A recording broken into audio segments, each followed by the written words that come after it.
नेमकं मला प्रश्न विचारायचा, तर बिहारची निवडणूक आहे. बिहारची निवडणूक तोंडावरती आहे म्हटल्यानंतर मोठी मोठी लोक तिथली वक्तव्य करतायत. इव्हन रणनीतिकार प्रशांत किशोर सुद्धा याच्यावरती बोलण्यापासून थांबलेले नाहीयेत. म्हणजे अनेक लोक याच्यावरती सातत्यानं आग पाखड करतायत की महाराष्ट्रामध्ये जुलूम चालू आहे आमच्या लोकांवरती, आमच्या लोकांवर सक्ती चालू आहे, महाराष्ट्रामध्ये हे चुकीचं होतंय, मनसेला कळत नाही, मनसेवरती टीका करतायत, आम्ही तुम्हाला बघून घेऊ, महाराष्ट्राचं या आमच्या लोकांशिवाय चालणार नाही, आमच्या लोकांमुळे तुमची भाजी भाकरी चालते. मला त्या सगळ्या राजकीय नेत्यांना एक छोटासा प्रश्न विचारायचा. अगदी नोव्हेंबरमध्ये तुमची निवडणूक आहे, किती 4-5 महिने राहिलेत.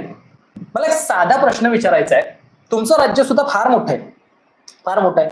तुमच्या राज्यामध्ये सुद्धा अनेक भूक्षेत्र आहेत, मोठ्या प्रमाणात भूक्षेत्र आहे. तुमच्या राज्यामधून सुद्धा अगदी मोठ्या प्रमाणात नद्या वाहतात, पाणी आहे, सगळं आहे. मात्र तेवढं सगळं असताना सुद्धा तुमच्या माणसांना आज तुमचं राज्य सोडून पर राज्यात जाऊन नोकरी करावी लागते. याच्यामध्ये सगळ्यात मोठं अपयश कोणाचं आहे? तुमच्या तिथल्या राज्यकर्त्यांचं आहे.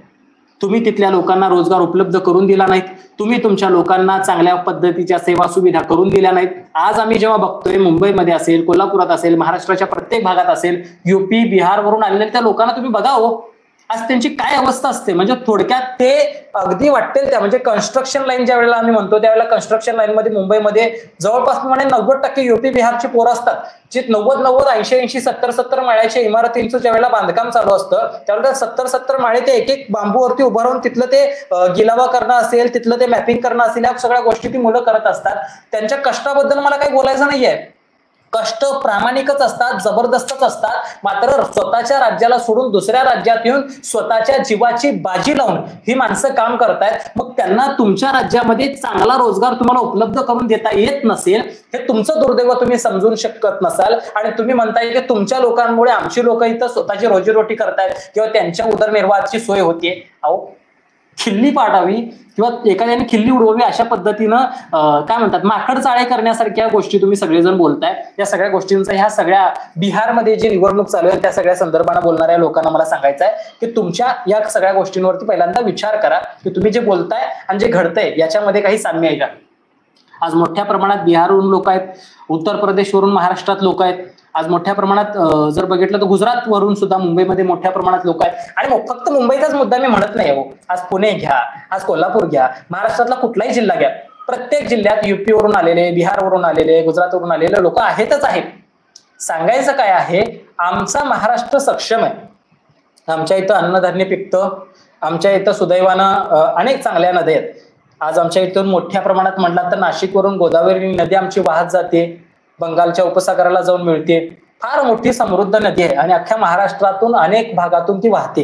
आज कोकणची आमची किनारपट्टी जरी म्हटलात तर साधी कोकणची किनारपट्टी म्हणलात तर वरती ठाण्यापासून ते खाली कोकणापर्यंत म्हणलात तर सूर्या, वैतरणा, तानसा, भातसा, काळू, उल्हास, पाताळगंगा, आंबा, कुंडलिका, काळ, भोगावती, सावित्री, आंबा, जोग, काजळी, मुचकुंदी, काजवी, आचरा, कर्ली, तेरेखोल एवढ्या सगळ्या नद्या आहेत. अजून किती सांगू, अजून भरपूर आहेत. अशा आमच्या फक्त कोकण किनारपट्टीत एवढ्या नद्या आहेत. महाराष्ट्रात जर म्हटलं तर अनेक नद्या आहेत. त्यामुळं निसर्गानं दैवानं आम्हाला भरपूर दिले. आज आमच्या इकडचा सधन शेतकरी पट्टा आहे. आज विदर्भामध्ये सुद्धा पावसाळ्यामध्ये योग्य प्रमाणात चांगला पाऊस हल्ली पडतोय, त्यामुळे तिथला सुद्धा शेतकरी जो काही प्रमाणात आत्महत्या करतोय त्याच्यासाठी सरकारनं जर योग्य धोरणं आखली तर 100% त्याचे सुद्धा प्रश्न सुटतील. मात्र पश्चिम महाराष्ट्र घ्या, कोकण किनारपट्टी घ्या, या सगळ्या भागामधला शेतकरी सुद्धा आमचा सधन आहे.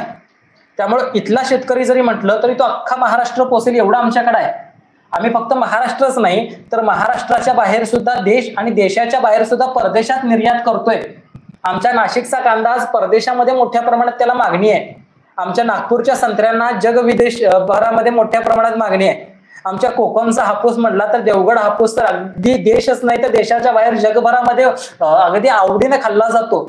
आमच्या सोलापूरमध्ये निर्माण होणारी चादर ही अगदी जगभरात पांघरून म्हणून वापरली जाते. अगदी कमी नाही आमच्या देशामध्ये, आमच्या राज्यामध्ये, देशामध्ये म्हणत नाहीये मी. इतकं सगळं भरभरून आमच्या महाराष्ट्रामध्ये आहे. त्यामुळे आम्हाला कृपया तुमच्या सगळ्या जे काही म्हणतायत काही जण ते तुमच्या लोकांच्या जीवावरती इथली लोक जगतायत तर पहिल्यांदा समजून घ्या की ते सगळं आहे. आणि हे सगळं असल्यामुळंच आज तुमची जी काही माणसं चार इकडे येत आहेत, 4 नाही 400, 4 लाख, 4 करोड येऊ देत, त्या सगळ्यांना पोचण्याचं काम हा महाराष्ट्र करतोय. तर किमान त्या महाराष्ट्राच्या भूमीचा सन्मान तुम्ही सगळ्यांनी ठेवावा ही एक माफक अपेक्षा आम्ही करतोय आज ह्या सगळ्या निमित्तानं. आज